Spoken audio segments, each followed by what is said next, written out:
Hello everyone and welcome to EyeCatchers, a round-by-round wrap of the 2013 NAB AFL Under-18 Championships. Hi, I'm Callum Toomey and as always I'm joined by the AFL's National Talent Manager Kevin Shifter-Sheen and AFL Academies Development Manager Mick Ablett. Guys, thanks for joining us. Before we get started on round one, what are some of the things we can expect to see out of the championships this year? Well, Cal, we look forward to it all, and of course the 8 teams will give up to 240 players the chance to really showcase their talents on the national stage. And when the club sits down later on, there'll probably be 65 or so that'll end up drafted onto AFL lists. So a very important time for talent right around Australia.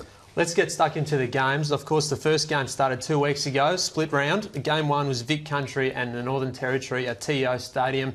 Vic Country got over the line, 22 goals, 13, 145 to Northern Territory, 5 goals for 34. Kev, you had a look at this one.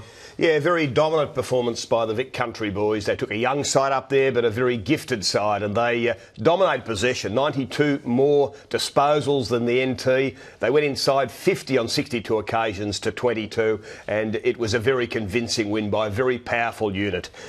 Catching the eye for the Vic Country boys, I thought their dynamic small forward and midfielder, Jarman Impey, was very impressive. He's the number 18. He gathered 24 disposals, at an impressive, very impressive 75% efficiency. He also kicked 3 goals in pretty impressive fashion. So he's a very exciting player. He's got explosive pace. His strength overhead for his size separates him from other players, and his X factor also is that agility, that ability to step through traffic. So he's a very difficult player to match up on and an impressive player for the Vic Country unit. Absolutely. Another one that caught my eye was Zach Merritt, brother of bomber Jackson Merritt. Kicked a couple of goals, left footer, looked pretty smooth. So I think we'll be talking about him throughout the year. And Kev from the Northern Territory? Yes, one to really catch the eye was their number 13, Daniel Cox, a youngster from Southern Districts. Last year, in fact, he played for Northwest WA, so he's up from the Kimberley region of Western Australia, but now in Darwin and caught there at the Under-16 Championships. He had a great day. 23 disposals he had, including 6 clearances. He took 7 marks and was really a shining light for the NT in a day in which they were really eclipsed by a very talented Vic Country outfit. The second game was Vic Metro in Queensland at Yeronga, and that was Mick. You had a look at that one. 12-28-100 Vic Metro to Queensland 9-6-60. Pretty convincing win for Vic Metro. Yeah, it certainly was, Cal. Look, it was an opportunity that was given to a number of young Vic Metro players to put their hand up in what looks to be a pretty formidable outfit at the moment.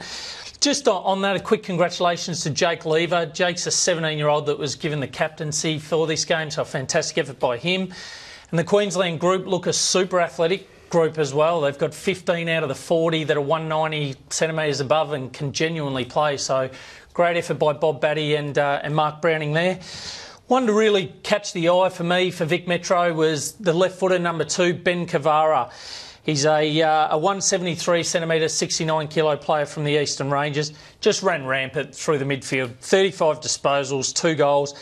A very, very bouncy, elusive type midfielder. Provided 7 of the 67 inside 50s and really fed the forwards there. So the other one was a young fella from Queensland, Jono Freeman, number 37.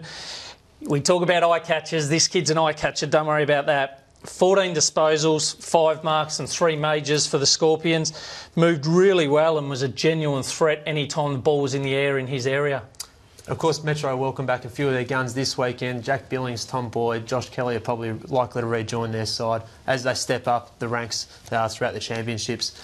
Game 3 was played on the weekend on Saturday, Kevin. You had a look at this one. It was South Australia and New South Wales ACT Rams. South Australia got over the line, as expected, 17-13, 1-15 to the New South Wales ACT 10-7, 67. Matt Scharenberg was a highlight. Yeah, Scharenberg, terrific. But they didn't have it all their own way, the SA boys. The New South Wales ACT Rams jumped them at the start, the first 2 goals on the board, but then it was the teamwork and the great use of the ball and speed of SA that really opened the game right up. And Scharenberg, well, he was the master across half-back. He was like the quarterback that read the play so beautifully, took 10 marks, had 26 disposals and really set the game up from back there, even snuck forward and kicked a lovely long goal. So he was an All-Australian last year. We're going to see plenty of him, he can also play up forward as well. And this youngster from Glenelg looks set for another great championship. And for the New South Wales side, it was an 184cm medium forward in Jyden Nagel. Yes, he's the son of the late Merv Nagel, that kicked 3 goals and was very impressive as a lively half forward for the New South Wales ACT Rams. A couple of his snapshots for goal were really, really impressive, and he's a guy that can take a mark overhead as well. So this boy from the Murray Bush Rangers really impressed first up and caught the eye, Jyden Nagel. And it was also good to see James Osh out there as well in his first game back from shoulder surgery. The potential #1 pick. He had 13 touches from about 50% of game time, so I think we'll be talking a lot about him in future shows in the coming weeks. Game 4 with the final game. Mick, you had a look at this one. WA versus Tasmania last Sunday. WA 14-17, 101 defeated Tassie 5-9-39. Can you take us through the game? Yeah, absolutely, Cal. Beautiful sunny day in Launceston down there at Aurora Stadium. The game was played at an absolute frantic pace in the first quarter, with both teams trying to gain that ascendancy early. But at the end of the day, it was the strong-bodied midfielders for WA that were able to win it on the inside, distribute it to their runners and really open Tassie up on the spread. So, you know, that was probably the difference there. They just couldn't quite go with them, the Tassie boys. And a couple of guys who did take your eye from either side? Yeah, the captain of WA, number 9, Dom Sheed, he was just prolific in the midfield. Inside, outside, he had a really good mix there, accumulated possessions, 8 clearances to go with his 32 possessions and 6 inside 50s. Really led that engine room. He just didn't give the Tassie boys a chance to get themselves into the game, really set things up for WA. He was fantastic. And from Tassie, Mick? Yeah, it was the number 30, Cal. Toby Nankervis, 199 centimetres and 100 kilos. Boy from North Launceston, so he's a big, powerful unit. He's really come on this year. He just really cut an imposing figure. Took 10 marks to go with 23 disposals and 16 hit-outs. He was a big influence on the game. It just looks like he's ready to grab these championships by the throat now. Really one to look forward to in the coming weeks throughout the champs.